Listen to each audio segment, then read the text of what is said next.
اسی طرح سے اللہ کے نبی صلی اللہ علیہ وسلم نے اور تین چیزیں بیان کی ہیں۔ ابن مسعود رضی اللہ تعالیٰ عنہ کہتے ہیں، سألت النبی صلی اللہ علیہ وسلم ای العمل احب الی اللہ، میں نے اللہ کے نبی صلی اللہ علیہ وسلم سے پوچھا، اے اللہ کے رسول، کون سا عمل اللہ کے نزدیک سب سے زیادہ محبوب ہے؟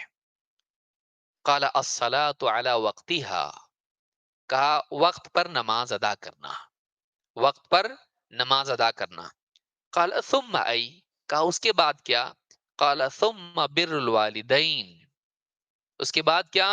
ماں باپ کے ساتھ اچھا سلوک کرنا۔ قال ثم ای، کہا اس کے بعد کیا؟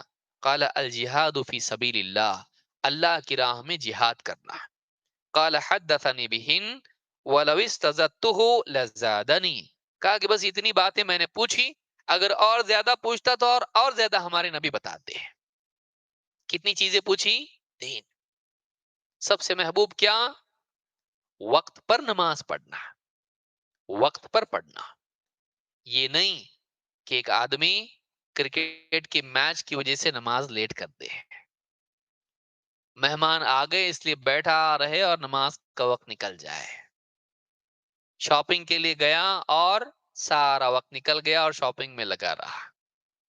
الصلاۃ علی وقتها، وفادار بندہ اللہ کا، اللہ کی عبادت کرنے والا، جس کی زندگی میں نماز کی اہمیت ہو، اللہ کے آگے جھکنا بہت امپورٹنٹ ہو اس کی زندگی میں، وہ اللہ کی عبادت کو مقدم رکھتا ہو اپنی حاجات پر۔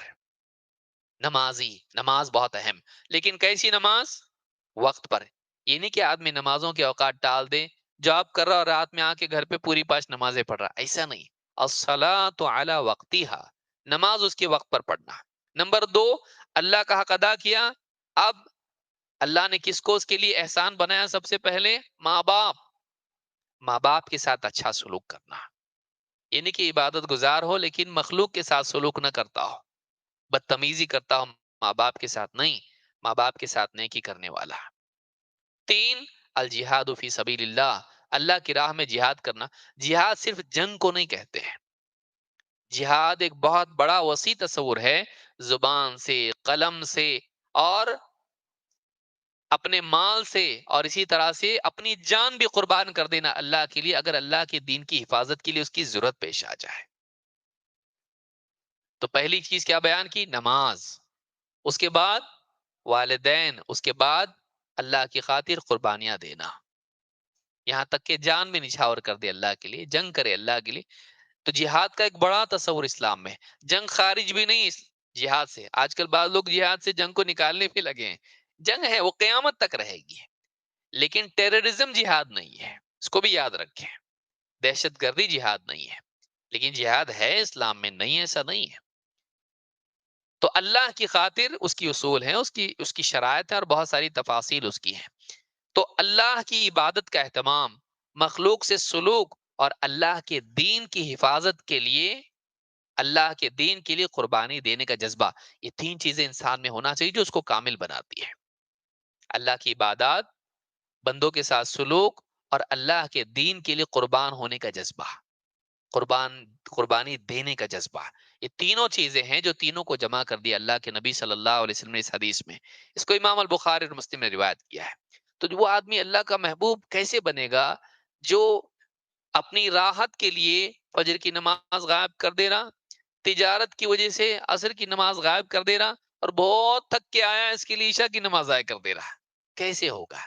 تو اللہ تعالیٰ کی محبت چاہتا ہے، اور اللہ کے نزدیک سب سے محبوب ترین عمل نماز، جو دینے کے لیے نبی کو آسمان پہ بلایا، اتنا بڑا عمل تیری زندگی میں اس کی کوئی ویلیو نہ ہو، اور تو چاہتا ہے کہ آسمان میں تیری ویلیو ہو، کیسے ہو سکتا ہے؟ تیری زندگی میں اللہ کے دین کی قدر نہیں، اور تو اللہ کے نزدیک قابل قدر بننا چاہتا، کیسے ہو سکتا ہے؟ تو یہ بہت ضروری ہے۔ اب دیکھیے، ماں باپ سے پہلے کس کو بتایا؟ اس سے معلوم ہوتا ہے کہ مخلوق سے پہلے خالق کا حق ہے، مخلوق سے پہلے، مخلوق بعد میں، خالق پہلے۔ تو یہ بہت اہم چیز ہے۔ مزید یہ کہ آپ دیکھیں کہ جہاد کو بھی نمبر 3 پہ رکھا، اس سے پہلے کس کو رکھا؟ ماں باپ کو۔ اس لیے کہ والدین کو ناراض کر کے، رلا کے، ایک نوجوان ہے، میں کہا جہاد پہ جانا چاہتا ہوں، کہا نہیں، ان کو جا کے ہنسا کے جیسا رلا کے آیا تھا۔ تو معلوم یہ ہوا کہ والدین کا لحاظ، ان کا خیال رکھنا یہ مقدم ہے، یہ مقدم ہے۔ تو یہ ساری چیزیں دین کی، ابھی بہت تفصیل اس میں نہیں جانا چاہ رہے ہیں، لیکن یہاں یہ بات ملتی ہے کہ اللہ کی عبادت، والدین سے سلوک، اور اللہ کے دین کے لیے جو بھی نچھاور کرنا پڑے اس کی آمادگی انسان میں ہونا چاہیے۔ یہ انسان کو قیمتی بناتی ہے اور یہ اللہ کا محبوب اس کو بناتی ہے۔